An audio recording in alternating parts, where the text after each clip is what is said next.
Bago tayo magsimula, mga bata, tayo magsitayo para awitin ang ating pambansang awit at magdasal. Magsitayo ang lahat. Mga kababayan, ang pambansang awit ng Pilipinas. Kayang magiliw, helas ng sinakalan, alam ng puso, sa titik mo'y buhay. Lupang hinirang, tuyang ka ng magiting, sa manlulupin, di ka pasisingil, sa nagagang tutok sa simoy at sa langit ng bagaw, ay hinatang tulad, awit sa paglayang minamahal. Ang isang ng matawag mo'y tagumpay na nagtitindig, ang bituin at araw niya kailan ang ay magtitindig. Luman ang araw ng warhabit pagsinta, huwag langit sa piling mo. Ang inigaya na kartay mag-aapi, ang mamatay ng dahil sa'yo. Manatiling nakatayo para sa ating dasal, mga bata. Iyuko niyo ang inyong mga ulo at kumikit. Angel of God. Angel of God, my guardian dear, to whom God's love commits me Yan ang mga here, bata, para sa panguli, ever this sa ating day, ehersisyo, sasayaw tayo ng revision. be at my side, to light and guard, to rule and guide. Amen. At ngayon ang mga bata, para sa panguli, sa ating ehersisyo, sasayaw tayo ng revision.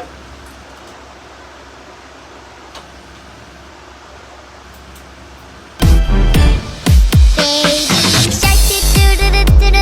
shark do do do do do do, baby shark do do do do do do, baby shark. Mommy shark do do do do do do, mommy shark do do do do do do, mommy shark do do do do do do, mommy shark. Daddy shark do do do do do do, daddy shark do do do do do do, daddy shark do do do do do do, daddy. Magaling mga bata, mahusay kayong lahat. Bigyan nyo nga ng 3 palakpak ang inyong mga sarili. 1, 2, 3. Magandang araw mga bata. Magandang umaga din po, sir. Ngayon naman, may lumiban ba sa ating klase? Tingnan nyo nga ang inyong katabi kung may lumiban sa ating klase. Wala pong lumiban sa ating klase, sir. Mahusay mga bata, walang lumiban sa ating klase. Bigyan nyo nga ang sarili nyo ng magaling clap. 1, 2, 3. Magaling! Magaling! Ngayon naman, bigay ako sa inyo ng takdang aralin. Kahapon. Maaari nyo ba itong ipasa ng tahimik sa harap?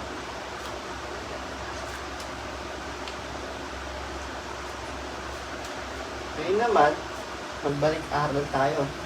Kahapon, pinag-aralan natin ang mga hayop kung saan sila nakatira o nababagay. Katulad ng mga hayop sa bahay at sa farm.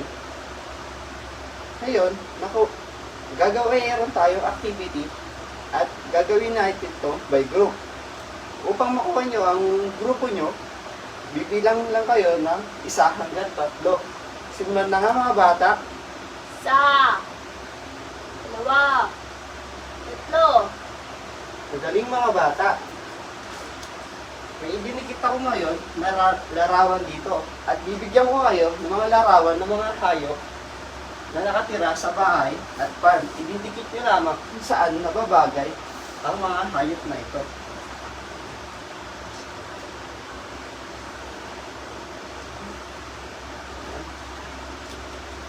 Magaling mga bata. Pwede mo naman ito. Ano ako nang nabigit mo?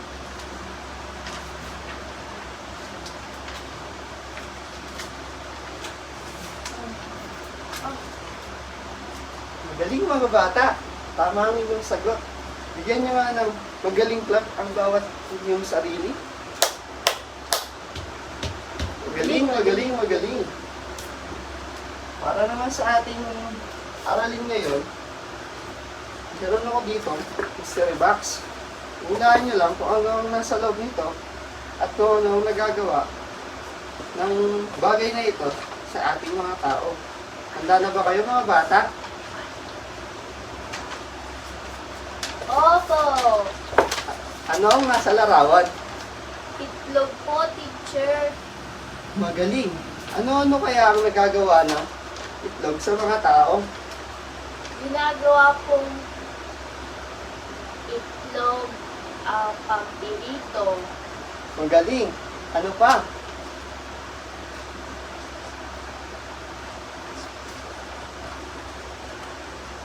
Ano pa mga bata? Naalagaan po hanggang sa maging manok, sir. Mahusay. Alam niyo ba, ang itlog ay hindi lamang isang itlog, kundi ito ay magaling na bagay na nakakatulong sa buhay ng mga tao.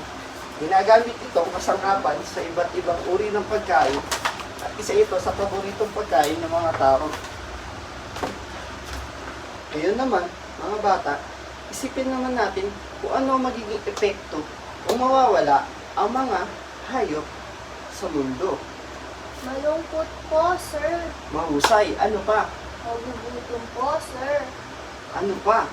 Mawawala po ang mga trabaho, sir. Galing mga bata.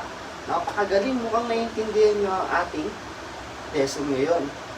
Alam nyo ba, ang mga bata, na ang mga hayop ay may mahalaga sa buhay ng mga tao.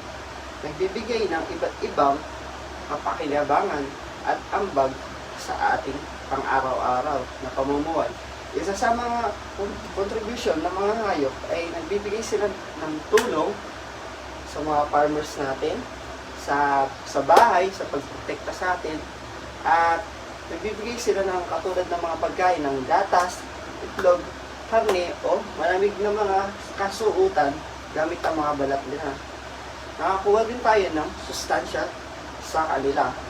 Ngayon naman mga bata, may hinanda akong video dito. Papanoorin niyo lamang. Ang video na ito ay tungkol kung ano ang kahalagaan ng mga hayop.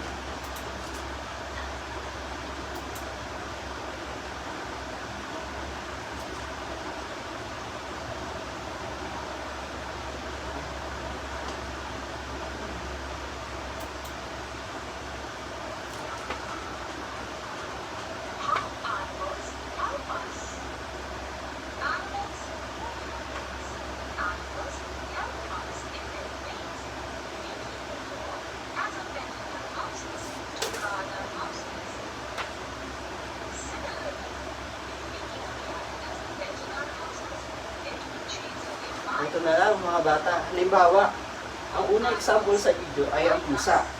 Ang pusa ay nakakatulong upang pumatay ng peste sa ating bahay katulad ng mga daga. Ang kasunod, baka, nagbibigay ng gatas, cheese. Ang mga kambing, nagbibigay ng karne. Ang itlog naman at baboy, nagbibigay din ng karne at itlog.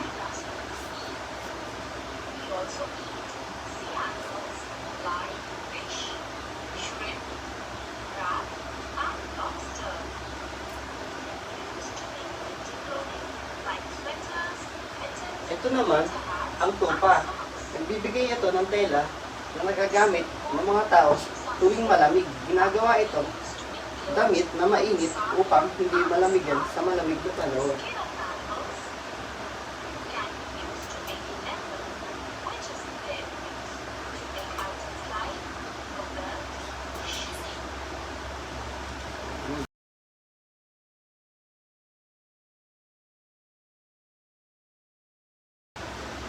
Magaling mga bata. Ngayon, naiintindihan nyo na ang mga natutulong mga hayop dahil sa video nyo pinanood. Ngayon naman, magkakaroon tayo ng gawain. Ang gawain naman natin ngayon ay may ipapakita ko mga larawan ng hayop at sasabihin nyo kung ano ang mangyayari kung mawawala ang mga hayop na nasa litrato. Maliwanag ba mga bata? Opo, sir. Handa na po kami. Magaling! Ngayon, ito ang unang litrato. Sino ang gustong sumagot? Magtaas lamang ng kamay. Ako po, sir. Sige, Jen. Aso po, sir. Pag nawala po ito, ang mga aso, wala na po tayong pagbabantay sa ating bahay. Magaling, mahusay, Jen. Ang iyong sagot.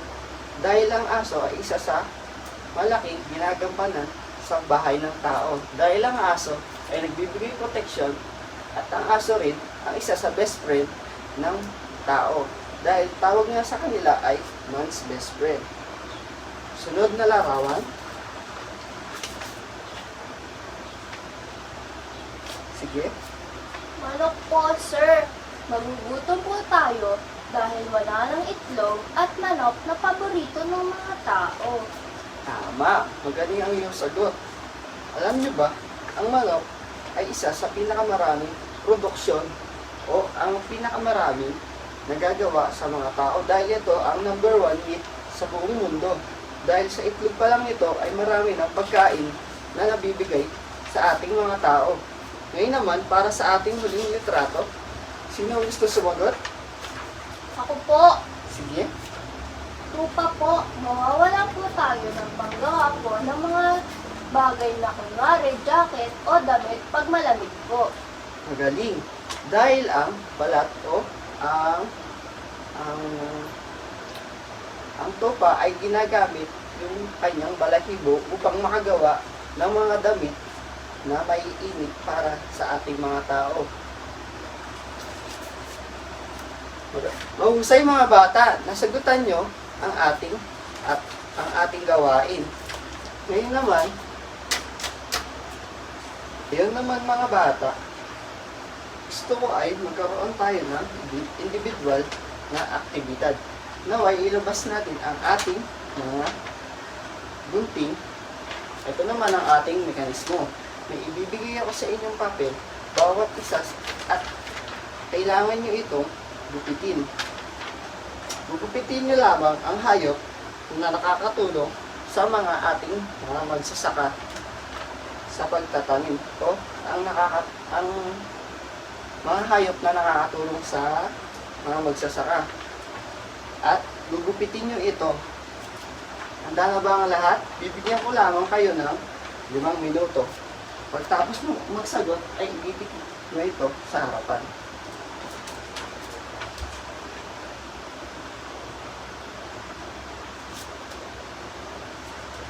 Ngayon, mga bata, tapos na ba kayo? Opo! Maaari nyo na itong idikit sa harapan.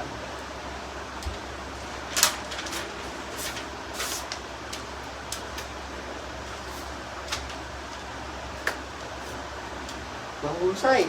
Bata, lahat kayo ay tama ang naisagot. Napakahusay. Bigyan nyo nga ang inyong mga sarili ng very good clap. Very good. Alam nyo ba, ang mga hayop na ito ay tumutulong sa ating mga magsasaka sa bukid at hindi lamang doon, pati sa transportasyon. Ngayon naman, magpatuloy tayo sa ating ikalawang gawain. Magaling kayo sa ating unang gawain.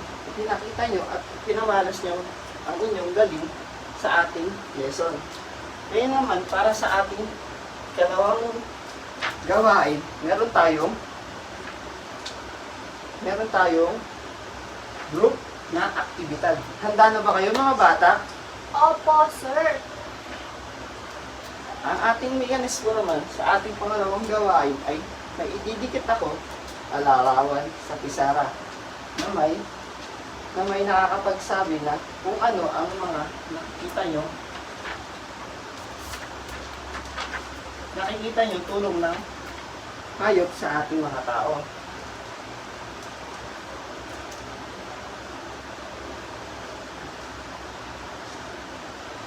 Ang gawain na ito ay gagamit muli ng grupo. Mananatili ang 3 grupo na binuo natin kanina.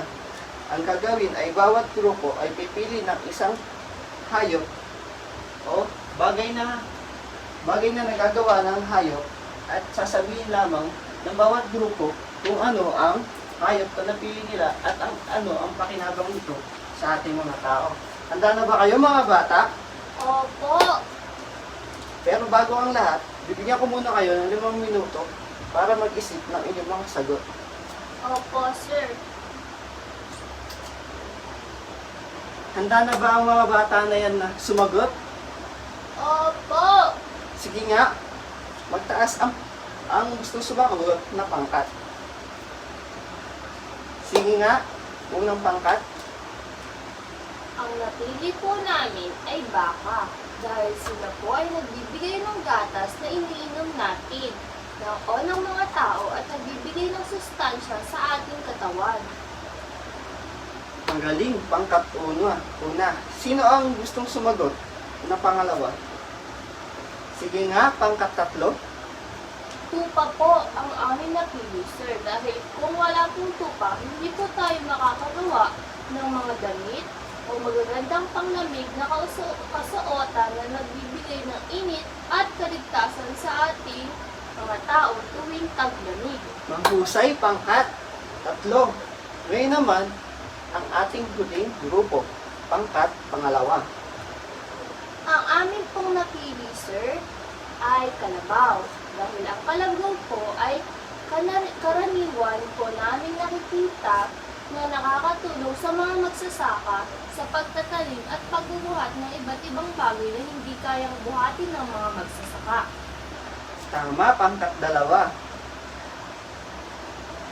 Napakagaling ng inyong mga kamag-aral. Bigyan na natin ang bawat pangkat ng Burger Club. Ganito ang Burger Club. 1, 2, 3. Burger ka sa akin. Kayo nga mga bata. Burger kayo sa akin. Magaling. Para naman sa ating huling gawain.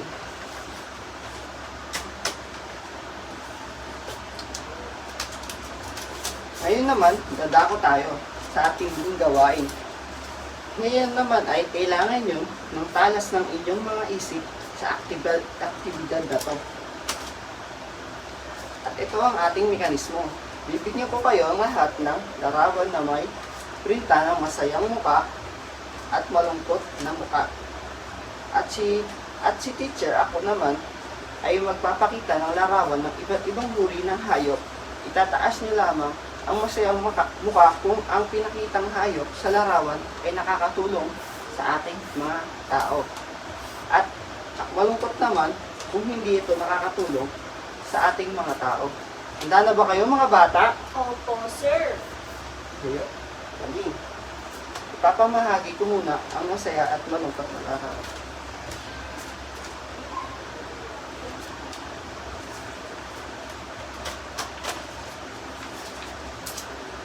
Handa na ba kayo mga bata? Opo.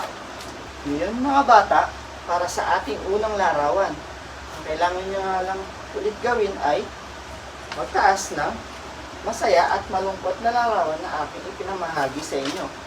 Ngayon, unang larawan. Sige nga, magsagot nga kayo. Anong sagot nyo? Magaling, malungkot, mga bata. Mahusay.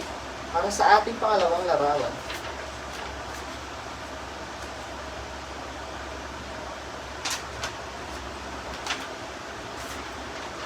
Magaling mga bata. Masayang larawan. Mukhang nakakasunod lahat.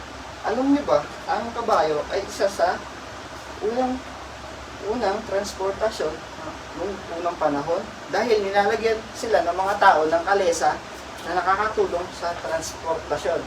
Sa piling lugar, meron pa rin mga kalesa. Pero karaniwan ngayon ay mga dimakina na. Para naman sa ating ikatlong larawan, magtaas lamang kayo ng masaya o malungkot na larawan.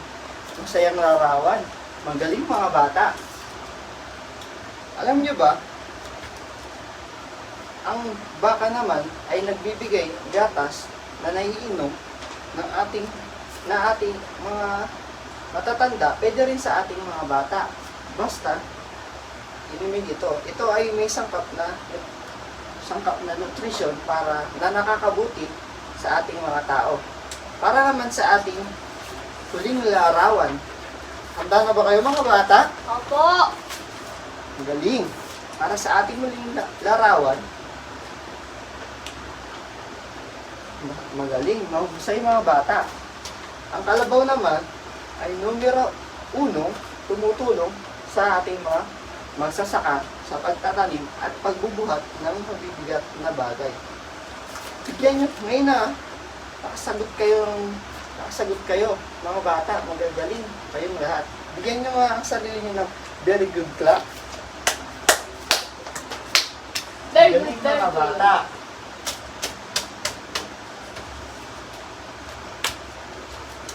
Ngayon, mga bata, mas nagkaroon na kayo ng kaalaman sa iba't ibang uri ng hayop at kung paano sila nakakatulong sa ating mga tao.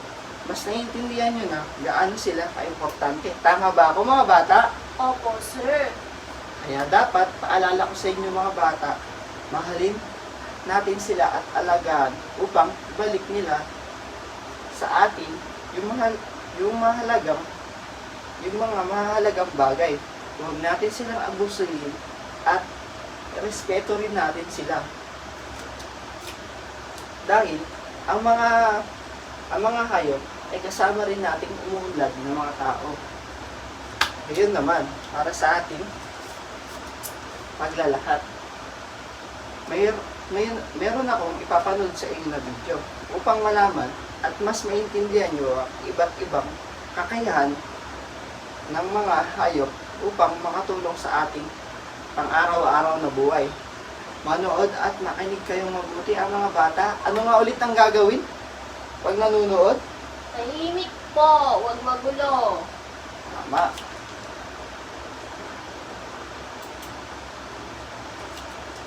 We love animals. Our pets give us love and affection, and we give them a home because they're so cute. Did you know some animals have jobs? That's right, with the help of animal workers, we're able to make the world a safer, better place. Here are 14 very important animal jobs. Dog jobs. Dogs are so smart. Even though they don't have opposable thumbs, they can do a lot. Have you ever seen my dogs? These are dogs that are trained to help blind and visually impaired people. Ayan mga bata, halimbawa, ang blind dog. Tumutulong ito sa mga taong may special needs. Sila ang nag-aakay pag lumalabas ang mga tao. Kaya, maraming natutulong talaga sa atin ang mga hayop sa iba't ibang bagay. Ngayon naman, magbigay nga kayo ng mga bagay o halimbawa na nakakatulong na bagay na nakakatulong sa ating mga tao. Magtaas na nagagawa ng mga hayop. Magtaas nga kayo ng kamay. Ako po. Ikaw nga, Jen. Magtatanim po sa bukid gamit ang kalabaw, sir. Mahusay. May iba pa ba ang gusto na sumagot? Ako po. Sige nga. Pagsakay ng kabayo po, sir, para sa pag-uwi. Isa pa nga ang sagot. Ako po, sir. Aso po. Sa pagpapantay po ng bahay natin. Tama lahat ng tatlo. Bigyan nyo nga sila ng angel clap. 1, 2, 3. 1, 2, 3. Angel clap. Ngayon naman, para sa ating pagtataya. May ibibigay ako sa inyong papel at ang kailangan nyo itong sagutan sa pamamagitan ng pagkoneksyon sa litrato sa pangalawang, sa unang, sa A at sa B. Pagdudugsungin nyo lamang ito sa tamang sagot. Handa na ba kayo mga bata? Opo.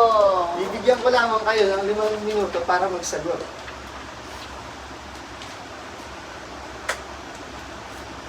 Simulan na.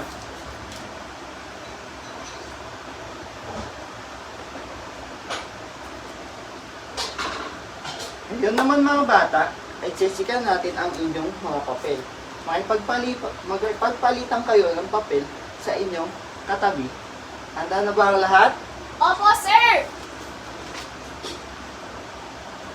pwede nyo na inyong ibalik ang papel ng inyong klase. Magtaas nga ng kamay ang nakakuha ng 4 na tama. Magaling mga bata. Lahat kayo ay nakakuha ng 4 na tamang sagot. Mukhang nakikinig talaga kayo at naiintindihan nyo ang ating aralin. Ngayon naman, dahil naiintindihan nyo ang ating lesson, nagbibigay ako sa inyo ng takdang aralin. Maaari nyo bang ilabas ang inyong notebook para ito isulat? Opo. Ngayon mga bata, itago ninyo ang inyong mga gamit at huwag mag-iiwan ng kalat sa inyong mga lamesa. Pagtapos ay tumayo para sa ating pangwakas na pagdalangin at awitin. Nagsitayo na kayo mga bata. Ano nga ulit ang gagawin pag nagdadasal? Tahimik po at lumako ang ulo. Magaling at pumikit.